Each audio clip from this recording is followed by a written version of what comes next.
आज हम पढ़ेंगे ओटीईटी पेपर 2 के अंतर्गत लैंग्वेज 1। अगर आप हिंदी लेते हैं तो यूनिट 1 के अंदर भाषा कौशलों का विकास। ठीक है, सुनना, बोलना, पढ़ना, लिखना, इन कौशलों का विकास कैसे होगा उच्च प्राथमिक स्तर पर।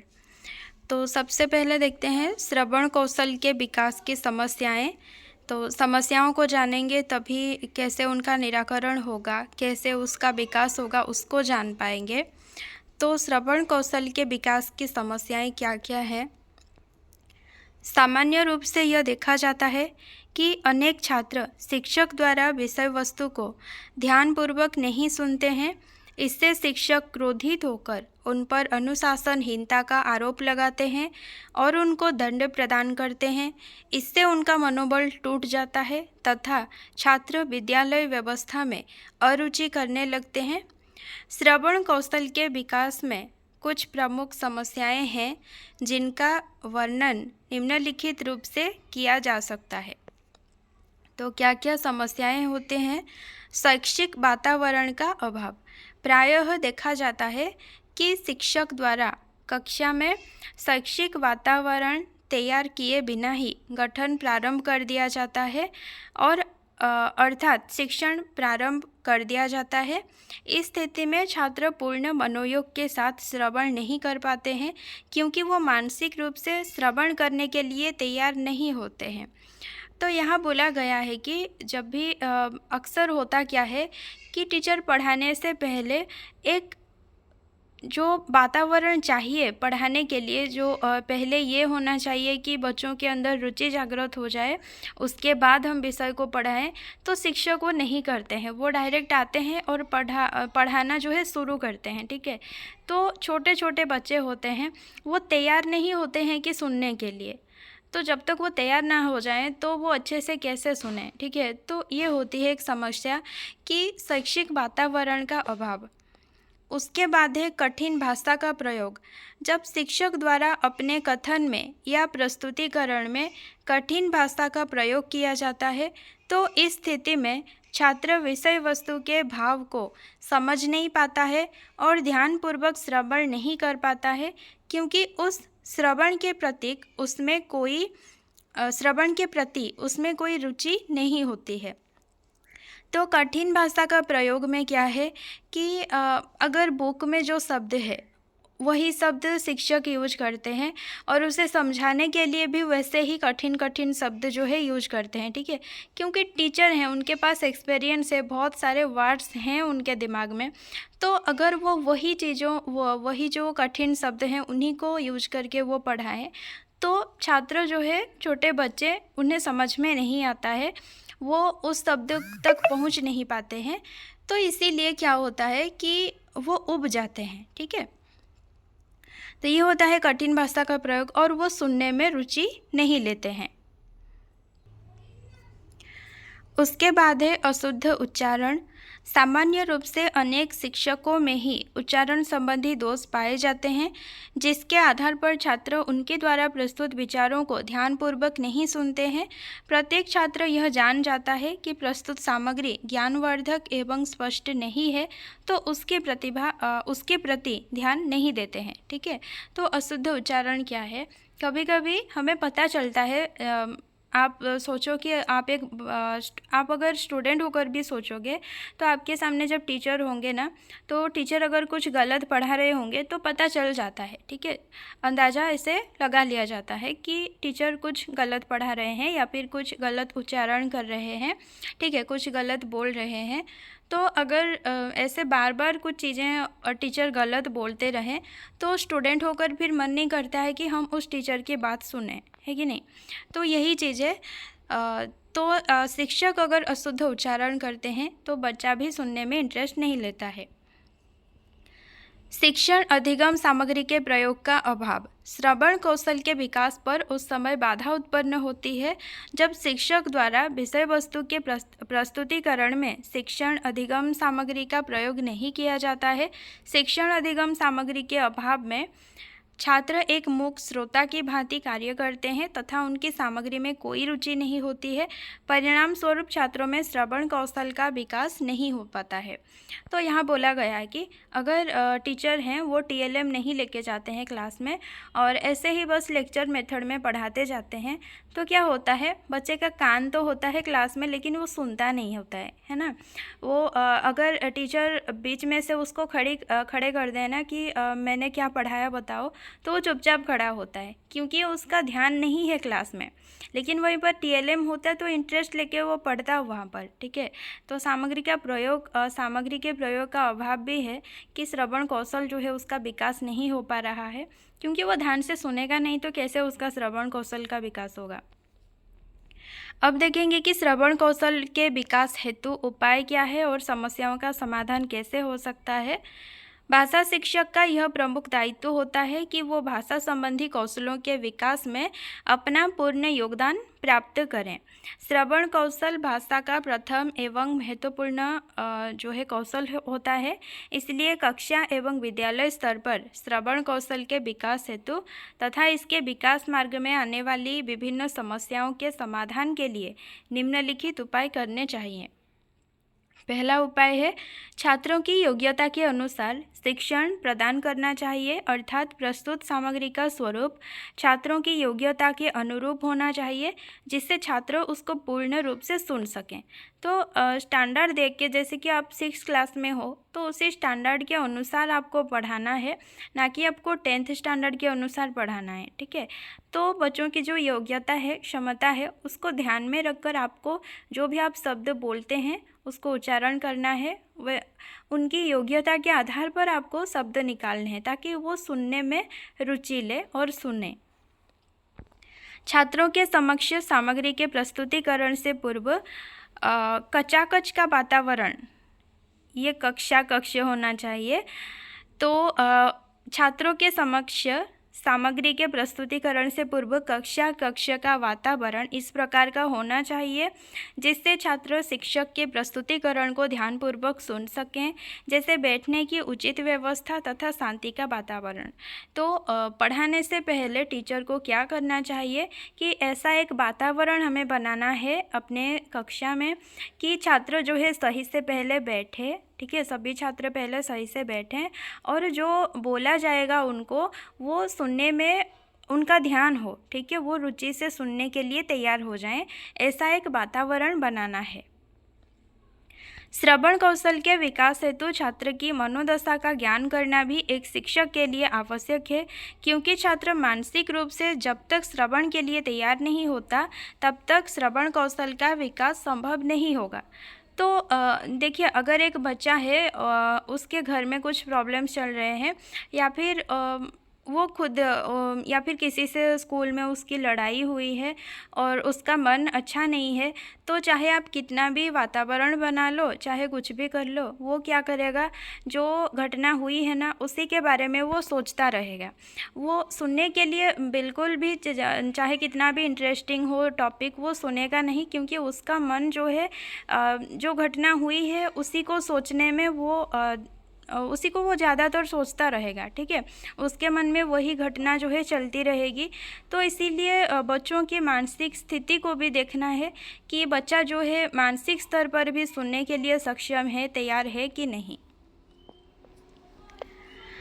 उसके बाद है शिक्षक को सामग्री के प्रति कारण से पूर्व की सभी समस्याओं का समाधान कर देना चाहिए। इससे छात्रों को 2 प्रकार से लाभ होता है। यहाँ पर होना चाहिए प्रस्तुतिकरण। हाँ, शिक्षक को सामग्री के प्रस्तुतिकरण से पूर्व की सभी समस्याओं का समाधान कर देना चाहिए। इससे छात्रों को 2 प्रकार से लाभ होता है। प्रथम अवस्था में छात्र शिक्षक के प्रति विश्वास रखने लगता है तथा दूसरी अवस्था में वो उसके तथ्यों को ध्यानपूर्वक सुनने लगता है। तो कभी कभी होता क्या है कि आप टीएलएम लेके गए हो, लेकिन जब आप टीएलएम दिखाने जा रहे हो या फिर सुनाने जा रहे हो तो कुछ वहाँ पर प्रॉब्लम होती है ना। तो वो जो प्रॉब्लम है अगर आप पहले से ही सही करके रखोगे पहले से आप एक बार ट्राई कर लिए होंगे और जो प्रॉब्लम आने वाला है उसको सही कर लिए होंगे, तो बच्चे का क्या होगा कि वो सोचेगा कि हाँ बढ़िया टीएलएम है, उसको देखना चाहिए, सुनना चाहिए, और जो भी तथ्य उसमें से आएंगे वो ध्यानपूर्वक जो है सुनेगा। तो ऐसे करने से पहली बात ये कि वातावरण एक बनाना है ताकि छात्र जो है अच्छे से बैठ सके, सुनने के लिए तैयार हो सके। फिर छात्र की जो मानसिक स्थिति है उस पर ध्यान देना है, और छात्र की जो योग्यता है, दक्षता है, क्षमता है, उसको ध्यान में रखकर शब्दों का प्रयोग करना है। और जब भी हम टीएलएम यूज करते हैं तो अगर टीएलएम में कुछ प्रॉब्लम है तो उसको पहले से ही सुधार के बच्चे के सामने प्रस्तुत करना है। ठीक है, मतलब जो भी हम करेंगे ऐसा करेंगे कि छात्र जो है सुनने में रुचि ले, क्योंकि जब वो रुचि लेगा तभी वो ध्यान से सुनेगा, उसके कान भी हमारे सामने होंगे और अंदर से भी वो सुनता रहेगा। ऐसा नहीं कि वो यहाँ कभी कभी होता है ना, क्लास में हम बैठे होते हैं, हमारा मतलब ऐसे लगेगा टीचर को कि हम सुन रहे हैं, लेकिन हम सुन नहीं रहे होते हैं। ठीक है, हमारा ध्यान कहीं और होता है, हम कुछ और चीज़ के बारे में सोचते रहते हैं। तो ऐसे करने से ना श्रवण कौशल का विकास नहीं हो पाता है। तो इसीलिए जो भी करना है, वातावरण हो, टीएलएम हो, सब कुछ ऐसे तैयार करना है कि बच्चा जो है सुनने के लिए रुचि ले। ठीक है, अगर वो उब जाता है विषय से, टीचर से, तो वो सुनेगा नहीं। इसीलिए ना उबने के लिए बिल्कुल उसी के दक्षता, योग्यता के आधार पर सब कुछ तैयार करना है, ताकि बच्चा जो है टॉपिक सुनने के लिए रुचि ले और उसका श्रवण कौशल का जो है विकास हो जाए। फिर आता है भाषण कौशल संबंधी प्रमुख समस्याएं। भाषण यानी कि बोलना। भाषा कौशल के विकास में अनेक प्रकार की समस्याएं भाषा शिक्षक द्वारा अनुभूत की जाती है। इन समस्याओं के कारण ही भाषण कौशल का विकास संभव नहीं हो पाता है। इसीलिए छात्रों में सर्वप्रथम भाषण कौशल के विकास हेतु उनके मार्ग की बाधाओं को जानना तथा उन्हें दूर करना एक भाषा शिक्षक का प्रमुख दायित्व है। भाषण कौशल की प्रमुख समस्याएं निम्नलिखित हैं। पहला है, भाषण कौशल की प्रमुख बाधा छात्र में आत्मविश्वास के अभाव को माना जाता है। इसके कारण छात्र अपने कथन में ओजस्विता नहीं ला पाते हैं।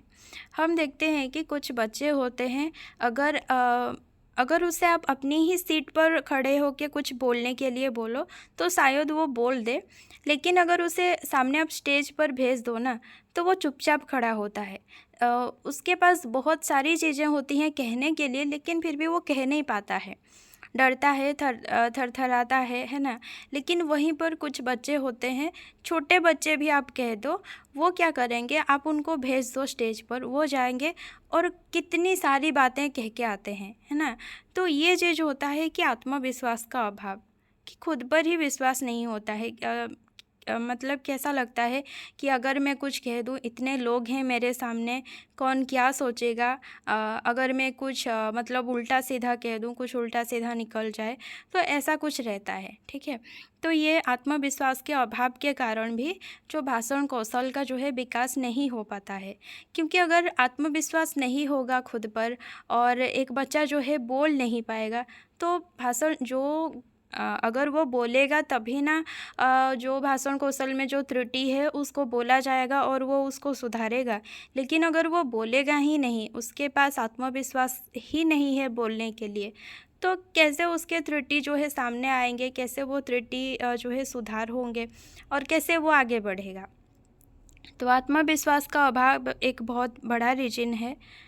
उसके बाद है, छात्रों द्वारा अपने भाषण में शब्दों का अशुद्ध उच्चारण किया जाता है, जिससे कि भाषण में अर्थ का अनर्थ उत्पन्न हो जाता है तथा भाषण की सार्थकता तथा एवं प्रभावशीलता समाप्त हो जाती है। तो एक होता है ना, जैसे कि तू मत जा, ऐसे भी मतलब तू मत जा, इसको अगर बोलने का भी एक तरीका होता है। ठीक है, तरीका मतलब देखिए, मत जा, त को अच्छे से उच्चारण करना है, लेकिन वहीं पर त को अगर गलती से र बोल दें, ठीक है, देखिएगा कुछ कुछ बच्चे होते हैं जैसे र को ल बोलते होंगे, स को त बोलते होंगे, ऐसे कुछ कुछ गलत वो उच्चारण करते हैं। तो मत जाको अगर मत को सोचिए कि वो उसके मन में है मत, लेकिन गलती से निकल जाए कि मर बोल के, तो अर्थ का बिल्कुल ही अनर्थ ही हो जाना है कि नहीं। तो अशुद्ध उच्चारण का जो है बहुत ध्यान देना है, अशुद्ध उच्चारण के प्रति, जिससे अर्थ का जो है अनर्थ ना हो, ठीक है। क्योंकि अर्थ का अनर्थ हो जाए तो जो हम बोलना चाहते हैं उसकी सार्थकता, उसकी प्रभावशीलता वो जो है समाप्त हो जाती है।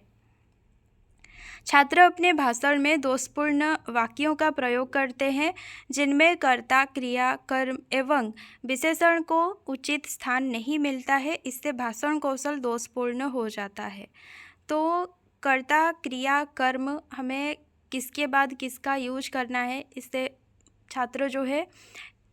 छात्रों को ये पता होना चाहिए, ठीक है, कि कर्ता कहाँ आना है, क्रिया कहाँ आना है, कर्म कहाँ आना है, विशेषण कहाँ आना है। इनको अगर उल्टा करके वो बोल दे, इनकी अगर जगह वो चेंज कर दे तो वाक्य ही गलत हो जाना है कि नहीं। तो इन्हें अगर उचित स्थान नहीं मिलता है तो भाषण कौशल जो है दोषपूर्ण हो जाता है। भाषण में प्रकरण एवं विधा की आवश्यकता के अनुसार भाव एवं लय का अभाव भी भाषण को दोषपूर्ण बना देता है तथा भाषण प्रभावहीन हो जाता है। तो विधा की आवश्यकता के अनुसार क्या है कि आप देखिए कि अगर गद्य है तो गद्य में ज़्यादातर कॉमा वगैरह होता है, तो थोड़ा रह कर हमें पढ़ना है। लेकिन पद्य में क्या है, पद्य में हमें एक मतलब गाने की एक लहजा होती है ना, वहाँ पर गति और यति, अनुतान, ये इन सब का ध्यान देना होता है, ठीक है। लय, ताल, सुर, इनका ध्यान देना होता है। तो विधा की जो आवश्यकता है, पद्य की अपनी आवश्यकता है, गद्य की अपनी आवश्यकता है, नाटक की अपनी आवश्यकता है। तो इनके अनुसार जो जिस भाव के अनुसार हमें पढ़ना है, एक बच्चे को पढ़ना है, बोलना है, उसे भी ध्यान देना है। लेकिन अगर उस चीज़ का ध्यान ना दिया जाए, सपोज कोई पद्य है, उसका सुर ताल ही एक बच्चा गलत कर रहा है, तो भाषण जो है दोषपूर्ण हो जाएगा और भाषण जो है प्रभावहीन हो जाएगा। भाषण कौशल के विकास के लिए उपाय क्या है और समस्याओं का समाधान कैसे होगा? भाषण कौशल के विकास में भाषा शिक्षक एवं विद्यालय व्यवस्था की महत्वपूर्ण भूमिका होती है। क्या क्या भूमिका देखिए। शिक्षक को भाषण कौशल के विकास हेतु बालक में आत्मविश्वास की भावना विकसित करनी चाहिए तथा उसके संकोच को समाप्त करना चाहिए। छात्रों को शिक्षक द्वारा उसके भाषण को सकारात्मक रूप में स्वीकार करना चाहिए तथा उनकी त्रुटियों को दूर करने में आत्मीय व्यवहार का सहारा लेना चाहिए। शिक्षक द्वारा छात्रों को भाषण संबंधी प्रतियोगिताओं में भाग लेने के लिए प्रेरित करना चाहिए तथा समय समय पर उनको पृष्ठपोषण यानी कि फीडबैक प्रदान करना चाहिए। छात्रों को भाषण में एक ही शब्द जैसे मतलब तथा एक ही वाक्य के प्रयोग को बार बार प्रयोग करने से जिससे भाषण का प्रभाव उत्पादक बनाया जा सके, ठीक है, इस चीज़ का भी ध्यान देना है। तो भाषण कौशल का विकास के लिए क्या बताया गया है कि सबसे पहले तो बोलने के लिए अगर बच्चा हिचकिचाता है तो उसके मन में पहले आत्मविश्वास जगाना है। एक शिक्षक होने के नाते पहले उसको बोलने के लिए तैयार करना है, ठीक है। फिर जब वो बोलना शुरू करे, जब वो भाषण देना शुरू करे, अपने विचारों को प्रकट करना शुरू करे, भाषण देना मतलब सिर्फ स्पीच देना ही नहीं है। क्लास में अगर वो किसी क्वेश्चन का आंसर भी देता है तो उसे भी आप लोग समझिए कि पहले वो बोलना शुरू करे, ठीक है। पहले हमें उसको उकसाना है कि भाई तुम बोलो। फिर जब वो बोलना शुरू करे तो छोटी मोटी गलतियाँ होंगे, लेकिन उन गलतियों को हमें स्वीकारना है और वो भी पॉजिटिव वे में स्वीकारना है, ठीक है। तुम बोलो, जो कुछ भी होगा हम सुधारेंगे। तो फिर वो त्रुटि करता है तो उन्हें हम पॉजिटिव लेते हैं। फिर हम क्या करते हैं कि उन त्रुटियों को सुधारते हैं, ठीक है। और वो सुधारने के लिए हम क्या करेंगे, उसके अपने जैसा बिहेव करेंगे। ऐसा नहीं है कि बहुत रूडली हम बोलेंगे कि तुमने ये गलत किया, तुम्हारे पास ये ज्ञान नहीं है, ऐसा नहीं है। बच्चे छोटे होते हैं तो उन्हें अपने जैसा, अपने लोगों के जैसा, आत्मीय जैसा अगर हम बिहेव करके बताएं कि ये थोड़ी सी गलती है, अगर इसे ऐसा बोलने से सही हो सकता है, ठीक है। तो ये बिहेवियर को ध्यान देना है एक टीचर को। तो वो होता है त्रुटियों को सुधार करते हैं। उसके बाद त्रुटियों का सुधार होता है, फिर वो फिर बोलने लगता है। उसके बाद कैसे वो जो भाषण दे रहा है या फिर अभिव्यक्तियों का जो अपने विचारों की जो वो अभिव्यक्ति कर रहा है, उसको वो कैसे प्रभावी ढंग से बोल पाएगा, उसका ज्ञान उसे देना है, ठीक है। तो इस तरह से क्या होगा कि भाषण कौशल का विकास होगा। और समय समय पर क्या होता है स्कूल में कि को करिकुलर एक्टिविटीज़ होते रहते हैं। बहुत से ऐसे दिवस आते हैं, जो विशेष दिवस आते हैं, तो जिन पर उसे कहने के लिए हमें बार बार क्या है, प्रेरणा देना है कि इस स्पीच में भाग लो, उसमें भाग लो, ताकि वो क्या करे कि बार बार भाग लेके बार बार बोलने से वो क्या प्रभावी ढंग से वो खुद से ही बोलना सीख जाए, ठीक है। धीरे धीरे अगर वो बोलने की जो प्रैक्टिस है वो करेगा तो वो एक ना एक दिन बोलने में माहिर हो जाएगा। तो ऐसे होगा भाषण कौशल का विकास। उसमें एक छात्र में आत्मविश्वास बढ़ाने से लेकर प्रभावी ढंग से बोलने तक की जो मतलब सफ़र है, यही है भाषण कौशल का विकास। फिर वाचन या फिर पठन संबंधी त्रुटियां देखते हैं। त्रुटियों को जानेंगे तभी उसका विकास कैसे होगा बताएंगे। तो पठन संबंधी त्रुटियों में है अटक अटक कर पढ़ना। कुछ बच्चे कैसे करते हैं कि बुक पकड़ा दो पढ़ने के लिए, जो अनुकरण वाचन होता है उसे करने के लिए अगर कह दो तो वो अटक अटक कर पढ़ता है। एक वर्ड पढ़ेगा, फिर थोड़ा सोचेगा कि आगे क्या लिखा है, फिर उसे पढ़ेगा, फिर आगे सोचेगा, फिर पढ़ेगा, तो अच्छा नहीं लगता है सुनने में, ठीक है। उसके बाद वाचन के समय अनुचित मुद्रा, पुस्तक को आँखों सन्निकट या दूर रखना। एक होता है कि पुस्तक हमें कितनी दूरी पर रख के पढ़ना है, ठीक है। अनुकरण वाचन के टाइम कहना पड़ता है, और कैसे खड़े होना है पढ़ते टाइम, उसका भी उचित मुद्रा होती है। तो ये सब का अगर ध्यान ना दिया जाए इन सब पर तो ये भी त्रुटि है। अशुद्ध उच्चारण तो बहुत बड़ी गलती है। वाचन में गति का ना होना, मतलब कॉमा कहाँ है, कहाँ पर पूर्णछेद है, इनका अगर ध्यान नहीं देना है इन पर तो ये भी त्रुटि है। दृष्टि दोष से अक्षरों का ठीक दिखाई ना देना, जैसे मतलब क्या लिखा है वो ठीक से दिखाई नहीं दे रहा है तो वो भी तो गलत, फिर वो अगर दिखाई नहीं दे रहा है ठीक से तो वो पढ़ेगा गलत। पाठ्य सामग्री का कठिन होना, जैसे कि कठिन शब्द अगर लिखे गए हैं तो बच्चा पढ़ नहीं पाएगा। अक्षर का संयुक्ताक्षरों संबंधी त्रुटियाँ, भावानुकूल आरोह अवरोह का अभाव, मतलब भाव अनुकूल कहाँ पर ज़ोर से थोड़ा पढ़ना है या फिर कहाँ पर थोड़ा लहरा के पढ़ना है, ठीक है। उचित लय, अनुतान, इन सब का अभाव। वाचन संबंधी मार्गदर्शन का अभाव, कैसे पढ़ना है अगर उसको मार्गदर्शन ही नहीं किया गया है। अध्यापक का व्यवहार, अगर अध्यापक का व्यवहार उसके साथ बुरा है तो वो डर के मारे गलत ही पढ़ेगा, ठीक है। तो ये सारी त्रुटियाँ होती हैं।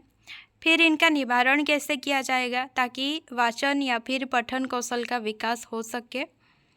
आवृत्ति पुनरावृत्ति, इसका अभिप्राय यह है कि बार बार आवृत्ति या पुनरावृत्ति के माध्यम से अभ्यास कराकर उच्चारण संबंधी दोषों का निवारण किया जा सकता है।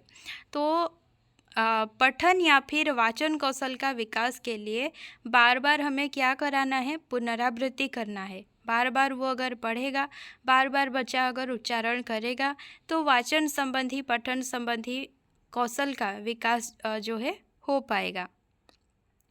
वातावरण परिवर्तन, बच्चों को सिखाई जाने वाली भाषा हेतु उपयुक्त वातावरण उपलब्ध करवाकर पठन संबंधी दोषों का निवारण किया जा सकता है। तो वातावरण का भी हमें ध्यान देना है। चिकित्सा विधि, यदि किसी अंग में कोई खराबी के कारण या भय, घबराहट आदि के कारण बच्चों के वाचन संबंधी कठिनाई हो तो उसे चिकित्सकों की मदद से दूर किया जा सकता है, लेकिन इसकी इतनी ज़रूरत होती नहीं है कक्षाओं में। छात्रों के मानसिक स्तर के अनुकूल पाठ्य सामग्री का चुनाव, ये बहुत बड़ी बात है कि छात्र का जो मानसिक स्तर है, छात्र की जो क्षमता है, योग्यता है, दक्षता है, आयु है, ज्ञान है, उसके अनुसार पाठ्य सामग्री का चुनाव अगर हो तो बच्चा जो है पढ़ सकता है अच्छे से और उसका पठन कौशल का विकास हो सकता है। फिर लेखन शिक्षण के लेखन कौशल का जो विकास है उसके लिए क्या ज़रूरी है? बालक को लिखना तभी सिखाएं जब वो लिखने में रुचि ले। ठीक है, लिखना देखिए कौशलों में सबसे लास्ट में आता है। सुबोबली, पहले सुनना, फिर बोलना, फिर पढ़ना, फिर लिखना। तो पहले बच्चे को हमें ऐसा करना है कि वो सुनने में रुचि ले। ठीक है, वो सुन लिया, फिर हमें उसके अंदर आत्मविश्वास जगाना है कि वो बोल सके, तो वो बोला। फिर हमें क्या करना है कि वो ढंग से पढ़ना सीख जाए, क्योंकि पढ़ने का एक तरीका होता है, कॉमा फुल स्टॉप वगैरह देखना पड़ता है और कहाँ पर कैसा सुर होगा ये समझना पड़ता है, तो वो ढंग से पढ़ना सीख जाए, इस चीज़ का हमें ध्यान देना है। उसके बाद हमें उसको लिखना सिखाना है। ठीक है, तो 3 कौशलों का ध्यान देना है पहले, उसके बाद हमें उसके लेखन पर ध्यान देना है। तो बालक को लिखना हमें तभी सिखाना चाहिए जब वो लिखने में रुचि ले। तो पहले लिखने के लिए उसके मन में रुचि जागृत हो, इस पर ध्यान देना है। अक्षरों को सरल से कठिन के क्रम में लिखना सिखाया जाए, जैसे प, व, र, भ आदि अक्षर से पहले क्ष, त्र, ज्ञ आदि कठिन अक्षर बाद में। ठीक है, तो जैसे स्कूल में भी होता है कि छोटे बच्चे होते हैं ना, पहले उनको ठ से सिखाया जाता है। ओडिया में, खासकर ओडिया में उन्हें ठ से, क्योंकि ठ में केवल एक गोल घुमाना होता है। ठीक है, तो उसके बाद च वगैरह या फिर ट वगैरह सिखाया जाता है। तो सरल से कठिन की ओर जाना है जब हम उसको वर्ण वगैरह सिखाते हैं, लिखना सिखाते हैं। पहले प, व ये सारे इजी हैं और क्ष, त्र, ज्ञ ये सारे कठिन हैं, तो ये सारे बाद में लिखाना है। वाक्य भी सरल से कठिन की ओर सूत्र के आधार पर लिखना सिखाए जाएं। चाहे हम उन्हें वर्ण सिखाएं, चाहे शब्द सिखाएं, चाहे वाक्य सिखाएं, कुछ भी लिखाना सिखाएं, तो पहले सरल को लिखाना सिखाएं, उसके बाद कठिन को। अध्यापक को चाहिए कि वो बालक के लिखने की गति पर प्रारंभ में ध्यान न देकर अक्षरों, शब्दों और वाक्य की शुद्धता पर ध्यान दें। ठीक है, ये ज़रूरी नहीं है कि बच्चे जो है कितने स्पीड से लिख पाता है, वो हम बाद में देखेंगे। स्पीड जो है बाद में देखा जाता है, पहले क्या देखना है कि वो कितनी शुद्धता से लिख रहा है, स्पेलिंग कितने सही हैं, मतलब वाक्य कितनी शुद्ध है, कर्म कर्ता ठीक जगह पर रहते हैं कि नहीं, वो जो है कॉमा ठीक जगह पर देता है कि नहीं, ये सारी शुद्धताओं पर पहले ध्यान देना है। उसके बाद आप स्पीड देख सकते हैं। जैसे वो शुद्ध लिखना शुरू करेगा, जैसे वो धीरे धीरे लेखन कौशल उसका विकास होगा, तो स्पीड बढ़ता ही जाएगा। प्रारंभ में अक्षरों का आकार बड़ा होना चाहिए, धीरे धीरे अक्षरों के आकार छोटे किए जाते हैं। तो छोटे बच्चे तो बड़े बड़े लिखते हैं, आप लोग देखे होंगे। तो पहले वो लोग बड़ा बड़ा लिख के सीखते हैं, उसके बाद धीरे धीरे जैसे सीख जाते हैं तो उन्हें छोटे छोटे लिखने के लिए हम कह सकते हैं। बालक के मन में लिखने के प्रति उदासीनता नहीं होनी चाहिए। ठीक है, मतलब ऐसा नहीं कि हम उसको लिखने बोल दें तो बस बैटरी डाउन, ऐसा नहीं होना चाहिए। उसके मन में हमें हमेशा रुचि बनाया रखना चाहिए कि वो हम कुछ भी उसको लिखने के लिए बोलें तो वो तैयार हो जाए लिखने के लिए। ठीक है, अगर लिखने में उसको इंटरेस्ट ही नहीं है, वो बिल्कुल ऐसे बेजान होकर बैठ जाता है, कुछ भी अगर हम लिखने के लिए कहते हैं, तो लेखन कौशल का विकास नहीं होता है। जितना वो लिखेगा, जैसे जितना वो सुनेगा, उसके श्रवण कौशल का विकास होगा। जितना वो बोलेगा, जितना ज़्यादा वो बोलेगा, उसके भाषण कौशल का विकास होगा। जितना ज़्यादा वो पढ़ेगा, उतना ज़्यादा पठन कौशल का विकास होगा। वैसे ही जितना ज़्यादा वो लिखेगा, उतना ज़्यादा ही लेखन कौशल का भी विकास होगा। लिखना सिखाते समय बालक की व्यक्तिगत विभिन्नता पर ध्यान देना चाहिए। सभी बालक एक सा नहीं लिख सकते। तो ये तो होता ही है कि कक्षा में हर एक बच्चा समान नहीं होता है। कोई जल्दी सीखता है, कोई देरी से सीखता है, कोई गिफ्टेड बच्चा होता है, ठीक है, उसे कुछ भी बोलना तक नहीं पड़ता है, वो अपने आप सीख भी जाता है। ऐसे भी बच्चे होते हैं। तो हर एक बच्चा सेम नहीं होता है, इसीलिए किसी की स्पीड मतलब कोई जल्दी जल्दी लिख ले, कोई धीरे धीरे लिख ले, तो इसमें गुस्सा नहीं होना है, धीरे धीरे सब कुछ होगा। तो ये जो विभिन्नता है इस पर ध्यान देना है और बिना गुस्सा किए छात्रों को उनके स्पीड पर ही सिखाना चाहिए।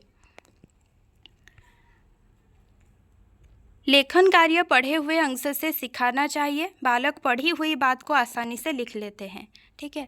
तो जैसे कि अगर क्लास में हम टीचर कुछ कठिन शब्दार्थ लिखाते हैं, तो ब्लैक बोर्ड में वो लिखा होता है, हम उसी को बोल सकते हैं कि तुम लोग इसको लिखो बोल के।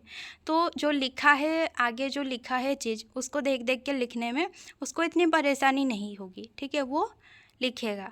उसके बाद हम उसको बुक से कुछ लिखने के लिए बोल सकते हैं, जैसे कोई पैराग्राफ हो, तो ये पैराग्राफ आप लोग लिख के लाना, या फिर लिखिए बोलने से वो लोग देख देख के लिखते हैं। तो ऐसे ही धीरे धीरे उनका लेखन कौशल का जो है विकास होता है, ठीक है।